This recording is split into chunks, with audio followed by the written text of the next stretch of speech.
مصدر من الأهلي عن المفاوضات مع فايلر لن يعود. أكد مصدر من داخل النادي الأهلي على أن مسألة عودة المدرب السويسري رينيه فايلر لقيادة الفريق في الموسم الجديد الكلام ده صعب يحصل، خاصة بعد الأحداث الأخيرة التي تمر بها المنطقة.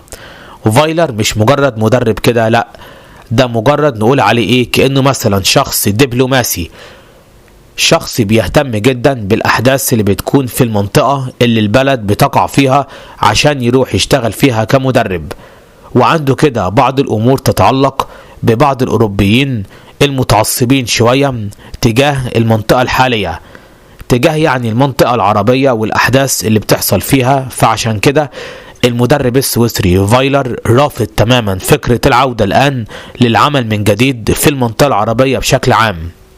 يعني على سبيل المثال مثلا فايلر كان عنده عرض تقريبا من نادي إماراتي أو قطري حاجة زي كده، ولكنه رفضه عشان الأحداث الحالية. فعشان كده المدرب السويسري رافض تماما فكرة العودة للعمل في النادي الأهلي.